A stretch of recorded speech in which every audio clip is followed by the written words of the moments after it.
Nan shi ne inda aka yi cincirindo gurin wato taruwa wajen ɗaukar gawar Khamenei wanda aka fi sani da Ali Khamenei, wanda ya rasu ne a yayin yaƙinsu da Iran da kuma Isra'ila da kuma ƙasar wato Amerika. Tabbas nan shugabannin ƙasar Iran ne sun taho suna kuka suna hawaye, nan kuma na Hezbollah ne waɗanda suka taru gaba ɗaya, nan kuma na Indiya ne inda suka zo kallon gawar Saidi Khamenei, nan kuma 'yan Taliban ne inda suka zo su ma gurin wato rasuwar Saidi Khamenei, wanda a halin yanzu an fara ɗaukar jana'izar nan waɗannan na China ne, an fara ɗaukar jana'izar inda aka ce za a yi kwana 7 nan kuma Indonesia. Za a yi kwana 7 ana ɗaukar wannan abu kuma za a yi kwana 7 ana tabbatar da wato ainihin za a ɗau tsawon kwana 7 ana yin jana'izar Khamenei kamar yadda jaridar ƙasar Iran ta bayyana. Tabbas Khamenei ya rasu tare da wannan ƙaramar yarinyar a hannunsa kamar yadda gidajen jaridu suka bayyana, kuma ita ma ba a yi jana'izar ta ba amma za a yi jana'izar tare, kuma za a gudanar da jana'izar ne a garin su Khamenei kamar yadda aka bayyana, garin da aka haife sa, inda aka binne babansa wato wanda shi ne jagoran juyin juya halin addinin musulunci na farko na ƙasar Iran. A halin yanzu dai ƙasar Iran tuntuni sun riga sun naɗa wato Mustapha Khamenei ɗan Ali Khamenei a matsayin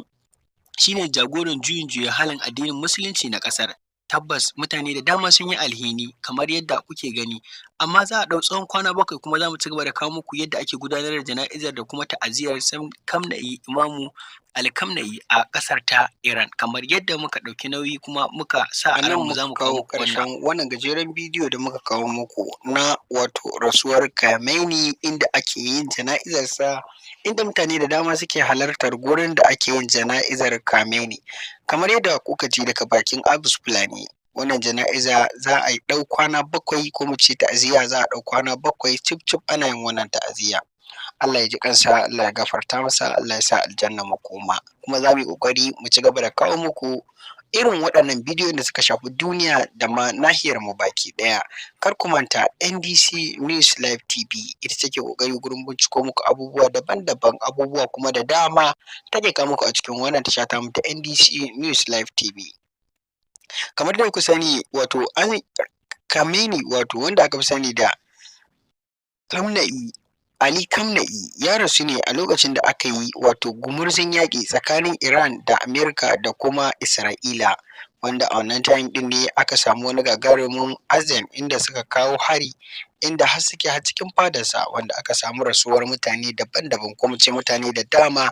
a cikin manya-manyan ƙasar Iran, wanda su ma suka ci gaba da kai hari a wannan lokacin. To sai yanzu dai aka samu damar wato gudanar da yadda za a yi jana'izar marigayi Khamenei. A cikin tashar tamu dai za mu yi ƙoƙari gurin ci gaba da kawo muku kullum abubuwan da suke wakana a kan wato rasuwar marigayi Khamenei a cikin wannan tashar tamu mai albarka ta NDC News Live TV. Ku yi ƙoƙari dai ku ci gaba da bibiyar mu kuma ku kasance da mu a koda yaushe domin ci gaba da kawo muku musamman irin waɗannan bidiyoyi kamar yadda aka saba. Kar ka manta, kar ka sha'afa. Tabbas mutuwar Khamenei ta jijjiga dukkanin wani ɗan ɗariƙar wato magoya bayan ɗariƙar Shi'a da kuma wato su kansu Iran ɗin, wanda a yanzu kuma suka naɗa wato Mustapha Ali Khamenei wato ɗansa a matsayin shi ne jagoran addinin wato jagoran juyin juya hali na ƙasar wato jagoran addinin musulunci na ƙasar mai muƙamin lamba ta 1. In ba ku manta ba, asali mahaifin Khamenei shi ne mai wannan muƙamin, wanda da mahaifinsa ya samu rasuwa ne aka naɗa wato Ali Khamenei, wanda shi ma a halin yanzu ya rasu, shi ne aka naɗa ɗansa wato Mustapha Khamenei, wanda ya zama shi ne wato a kujerar mahaifinsa a halin yanzu. Tabbas mutuwarsa kamar yadda kuka sani ta jijjiga ilahirin duniya baki ɗaya, domin kuwa duniya an yi alhinin mutuwar Saidi Khamenei, shugaban juyin juya hali na addinin musulunci da ke ƙasar Iran. A halin yanzu dai ana gudanar da wannan jana'iza ko kuma mu ce wannan ziyara tasa ne a birnin Tehran da yake babban birnin ƙasar Iran. Saidi Khamenei dai in ba ku manta ba ya rasu a lokacin, kamar yadda kaga bidiyon nan, tare da shi da wata ƙaramar yarinya wadda ita ma har yanzu ba a yi jana'izar ta ba, za a yi jana'izar tasu nan da kwana 7 kamar yadda manya-manyan jaridu da kuma gidajen rediyo suka bayyana. Sayyidi Khamenei shi ne jagoran juyin juya hali na addinin musulunci da ke ƙasar Iran, wanda kamar yadda ka ji a cikin wannan bidiyo na Abus Fulaninku na gargajiya ya bayyana a cikin wannan gajeren bidiyo da ya wallafa a shafinsa na TikTok. Ku yi ƙoƙari ku ci gaba da bibiyar mu domin sanar da ku abubuwan da ba ku sani ba da kuma abubuwan da suke wakana na duniya baki ɗaya a cikin wannan tasha tamu ta NDC News Live TV. Za mu kuma muke ƙoƙari gurin sanar da ku abubuwa daban-daban da za su amfane ku duk dai a cikin wannan tasha tamu ta NDC News Live TV. Tabbas mutane da dama ba su ji daɗin rasuwar Sayyidi Khamenei ba, kamar yadda suka bayyana, musamman ma waɗanda suke a ƙasar Iran ɗin magoya bayansa da ke can. An yi gangami ba musulmi ba kirista a birnin Tehran, inda suke ta kuka suna nuna alhini na rasuwar wato Sayyidi Khamenei Ali Khamenei, wanda a halin yanzu suna da magoyin baya, ko kuma mu ce a halin yanzu sun naɗa ɗansa wato Mustapha Khamenei, wanda ya goyi baya, ko kuma mu ce shi ne jagoran juyin juya hali a halin yanzu a ƙasar ta Iran. Wasu gidajen jaridun sun bayyana cewa Sayyidi, ko kuma mu ce Mustapha Khamenei, babban ɗan wato Ali Khamenei, ba zai zama shi ne zai jagoranci jana'izar mahaifin nasa ba, sai dai har yanzu ba mu tantance ba kuma ba mu san dalili ba, amma da zarar mun binciko dalilan za mu yi ƙoƙari a cikin wannan tasha tamu ta NDC News Live TV mu yi ƙoƙarin ɗora muku, kuma mu yi ƙoƙarin sanar da ku kamar yadda aka saba a koda yaushe. Ku ci gaba da bibiyar mu kuma ku kasance da mu a koda yaushe. NDC News Live TV tashar ku ce, taku ce, wacce take ƙoƙari gurin sanar da ku abubuwa daban-daban kamar yadda muka sanar da ku. Halin yanzu dai an fara gudanar da jana'izar Sayyidi Khamenei Ali Khamenei ne tun jiya, wanda a halin yanzu kuma mun fara ɗaukar rahotanni, za mu kuma ci gaba da sanar da ku abubuwan da suke faruwa da kuma abubuwan da suke wakana a birnin Tehran da ke ƙasar Iran. Tabbas an ɗauki tsauraran tsaro kamar yadda muka ji a wasu gidajen jaridu da kuma wasu jaridun da suka wallafa, an tanaji jami'an tsaro sosai a gurin wannan jana'iza da ƙasashe daban-daban da suka haɗa da India, China,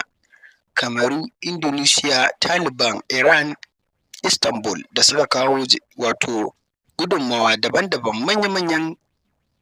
shugabannin ƙasa da suka haɗa da na India, suka haɗa da na